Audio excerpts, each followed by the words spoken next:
Hello friends, कैसे हैं आप सब लोग। आज मैं लेकर आया हूं आप लोगों के लिए आदर्श प्रश्न पत्र सेकंड, क्योंकि 3 मार्च को तो ऑलरेडी आपका पेपर है ही है भैया, 2-4 दिन बाद ही तुम्हारा पेपर है, तो इसलिए ज़्यादा से ज़्यादा आप लोग प्रैक्टिस कर लेंगे तो बढ़िया रहेगा। ठीक है, तो इसलिए आप लोगों के लिए प्रैक्टिस कराने के लिए मैं क्वेश्चंस लेकर आया हूँ, और ये प्रश्न सभी ऐसे हैं जो आपके पेपर में 3 मार्च वाले दिन आने की संभावना पूरी है, रिपीट हो सकते हैं, इसलिए हर प्रश्न ऐसा है जो आप लोगों को देख कर जाना चाहिए। मैं टाइम वेस्ट ज़्यादा नहीं करूँगा क्योंकि मेरे पास खुद भी टाइम नहीं है। ठीक है, इसलिए जल्दी से जल्दी क्वेश्चन करते हैं फास्ट। कौन निम्न में से कौन सी एक नर सहायक ग्रंथि नहीं है। देखो, जब भी प्रश्न करने के लिए बैठो तो एक चीज ध्यान रखना कि शुरुआत से लेकर लास्ट तक आप लोगों को पढ़ना होगा, क्योंकि लास्ट में क्या काम करता है, वो नेगेटिव दे देता है, नहीं बोल देता है और आप लोग भूल जाते हो। तो देखो, शुक्राशय, प्रोस्टेट, बल्बोयूथल ग्रंथि, ये तो लड़कों में होता है, लेकिन तुम्बिका, ये एम्पुला जो होता है ये सिर्फ लड़कियों के अंदर होता है। और एक चीज नोटिस करी, किसी के अंदर देखो यहाँ पर इसके अंदर कहीं पर भी फुल मतलब ब्रैकेट में कुछ नहीं दिया, बस ऑप्शन बी में ब्रैकेट वाला दिया है, तो ये आपको संकेत देता है कि यही आप लोगों का आंसर होगा। नेक्स्ट क्वेश्चन की तरफ। एडीए एंजाइम है जिसकी आनुवांशिक रोग SCID में कमी होती है। एडी का पूर्ण नाम क्या है, तो इसको बोलते हैं एडिनोसिन डीएमिनेस। तो मैंने आप लोगों को बायोटेक्नोलॉजी में ऑलरेडी इसका फुल फॉर्म लिखवाया था। ठीक है, तो जो फुल फॉर्म इंग्लिश में है वो यहाँ पर हिंदी में लिख दिया, बात खत्म। किसी पाचतंत्र में ऊर्जा का प्रभाव, हमेशा ऊर्जा का प्रभाव एक दिशीय होती है, क्योंकि घास को बकरी खाएगी, बकरी को शेर खाएगा, शेर को बकरी नहीं खा सकती और बकरी को घास नहीं खा सकती। ठीक है, नेक्स्ट, ZW प्रकार का लिंग निर्धारण पाया जाता है, तो ये भैया मिलता है पक्षियों में, और ऑलरेडी मैंने बता दिया था, ये मैंने मेरी बायोलॉजी वाली घुट्टी में भी देखने को मिल जाएगा। तो पक्षी जो है वो मोर है ना। आइए आगे बढ़ते हैं, अति लघु प्रश्न की तरफ देख लेते हैं। 1 नंबर के क्वेश्चन है, 2 मिनट में करते हैं। अनिषेक जनन से क्या समझते हैं। जब बिना निषेचन के जीव का निर्माण होता है तो उसे अनिषेक जनन कहते हैं। उदाहरण बताना है तो नर मधुमक्खी बता दो। नर मधुमक्खी ऑलरेडी आज ही पढ़ाया है मैंने क्लास में, जो बच्चा डेली क्लास करेगा उसे पता होगा। टेंडर सिंड्रोम में कुल गुणसूत्रों की संख्या 44 + XO मतलब 45 गुणसूत्र होते हैं। ठीक है, अनुन्मिली परागणी पुष्प परिभाषित करो, तो ये ऐसे पुष्प होते हैं जो भूमिगत होते हैं, ये स्वयंपरागण करते हैं, ये फूल कभी खिलते नहीं है ना। इसमें कोमेलिना और ऑक्सेलिस ये एग्जाम्पल आ जाएंगे। पॉलीराइबोसोम का क्या अर्थ है, इसका क्या कार्य है, तो ये प्रोटीन संश्लेषण का काम करेंगे। डीएनए में पाई जाने वाली 4 न्यूक्लियोटाइड इकाइयों के नाम बताओ। आज ही मैंने याद करवाया बच्चों के, आराम से तुम कर लोगे। ठीक है, हर प्रश्न क्लास में सही है, बाहर नहीं है अभी। एलिसा का पूरा नाम एंजाइम लिंकेड इम्यूनोसॉर्बेंटेसे, तो यूट्यूब पर भी अगर तुम डालोगे ना बायोलॉजी फुल फॉर्म बाय एवन सर, तो सबसे पहले वीडियो एवन सर की निकल आएगी, याद कर लेना। इसके लिए किस रोग की जांच की जाती है, तो आपने सुना होगा एक बीमारी आती है एड्स, AIDS, एड्स बीमारी होती है। एड्स बीमारी में एलिसा टेस्ट कराते हैं। सहभोजिता पर टिप्पणी करो, तो जो सहभोजिता में क्या आता है कि एक जीव, 2 जीव हैं, दोनों जीव में से एक जीव को तो फायदा होता है और दूसरे जीव को ना फायदा होता है ना नुकसान होता है, तो उसे बोलते हैं सहभोजिता। जैसे व्हेल की पीठ पर बार्निकल होता है, जिसमें हेल को ना कोई फायदा होता है ना नुकसान होता है, लेकिन बार्निकल को फायदा होता है।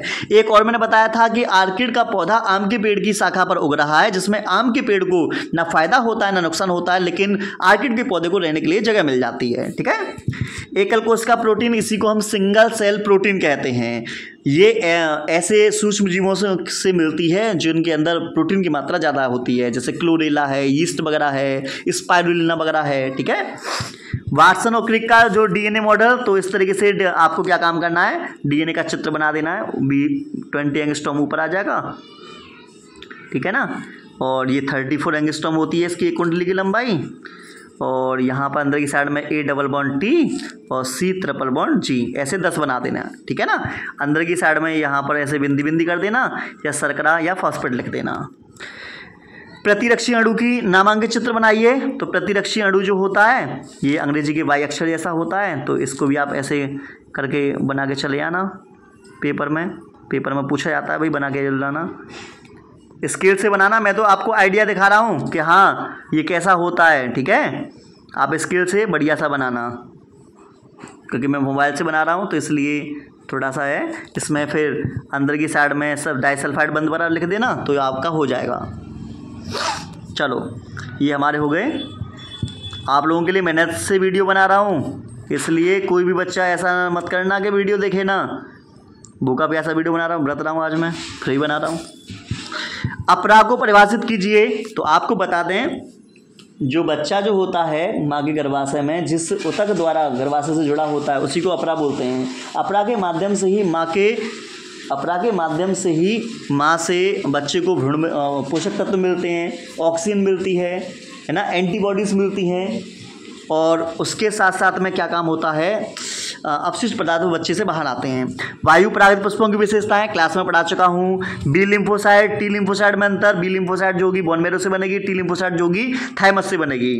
जैव नियंत्रण कारक के रूप में सूक्ष्म जीव पर विषय पर बताइए। तो ये बायोटेक्नोलॉजी मानव कल्याण में सूक्ष्म जीव में मैंने पढ़ा दिया है, ये आपको क्लास में पढ़ाया है मैंने। उत्पादक अपघटक में अंतर। उत्पादक जो होते हैं पेड़ पौधे होते हैं, ये अपना खाना स्वयं बना लेते हैं। अपघटक जो होते हैं ये मृत कार्बनिक पदार्थों से अपना भोजन प्राप्त करते हैं, इसे मृत जीवी कहते हैं, और इसमें जीवाणु और कवक आते हैं। नेक्स्ट क्वेश्चन, प्राथमिक उत्पादकता को प्रभावित करने वाले कारक, ये कर लेना। सामान्य कोशिका कैंसर कोशिका में कैसे भिन्न है, क्लास में मैं पढ़ा चुका हूँ। सामान्य कोशिका में कोशिका वृद्धि और विभाजन नियंत्रण होता है, लेकिन कैंसर कोशिका में कोशिका विभाजन और वृद्धि नियंत्रण नहीं होता। जेल इलेक्ट्रोफोरेसिस, ये मैंने वैद्युत कण संचलन तकनीक है, उसी को इंग्लिश के शब्द को हिंदी में लिख के दिया है। एक चित्र की सहायता से द्विसंकर क्रॉस की व्याख्या कीजिए। ये स्वतंत्र अभिविभजन का नियम है, इसमें वही है ग्रेगर जॉन मेंडल का तीसरा नियम है, मैंने जेनेटिक्स में कराया है। बहुत सारे जो 16 बॉक्स बनते हैं, ये वही वाला है। शुक्रजन का वर्णन, शुक्रजन को पूरा स्पष्ट कर देना। त्रिसल्लेन पहले वाले बायोलॉजी गुट्टी में पहले चैप्टर में मिल जाएगा। जैव विविधता को परिभाषित कीजिए। विभिन्न स्तर क्या हैं, तो इसमें 3 प्रकार के स्तर होते हैं, ये भी ध्यान रखना। टिप्पणी अगर करनी हो आपको बाय चांस, तो देखो यहाँ दे रखा है मेंडलीय विकार पर कर देना, टेस्ट क्रॉस बैक क्रॉस पर कर देना, या प्रभाविता का नियम पृथक्करण के नियम पर कर देना। पढ़ा चुका हूँ मैं। मानव जीनोम परियोजना पर कर देना, ये भी मैंने क्लास में कराई है, ठीक है। और लास्ट वाले में अगर आपको करना हो तो आपके सामने है, आप इसे करना, ट्रांसजेनिक जंतु कर देना, और ये कर देना रेस्ट्रिक्शन एंजाइम, जो डीएनए को काटने वाला जो एंजाइम है। अगर इसे भी ना करो तो व्यसन क्या है, ऐसे 2 पादपों के वैज्ञानिक नाम लिखिए जिनमें साइटोट्रोपिक ड्रग्स प्राप्त होते हैं। ऐसे प्रत्येक ड्रग्स के प्रभावों की सूची बनाइए, तो इसमें वही आएगा पेपेवर सोमनीफेरम, पेपेवर सोमनीफेरम, है ना। इससे अफीम मिलती है, क्या मिलती है, अफीम मिलती है, ठीक है। एक निकोटियाना टोबेकम आता है, उससे तंबाकू मिलता है, तो दोनों बता सकते हो। या फिर एक और आता है एरिथ्रोजाइलम कोका आता है, उससे कोकेन मिलती है, ठीक है। तो इस तरीके से आप को मैंने बता दिया है कि ये बहुत सारे क्वेश्चन हैं जिनकी आप प्रैक्टिस कर सकते हैं। फिर भी कोई दिक्कत आती है तो आप कमेंट में बताना, मैं आपकी इस समस्या का समाधान कर दूंगा। चलो मिलते हैं नेक्स्ट वीडियो में। Tata bye bye, good night.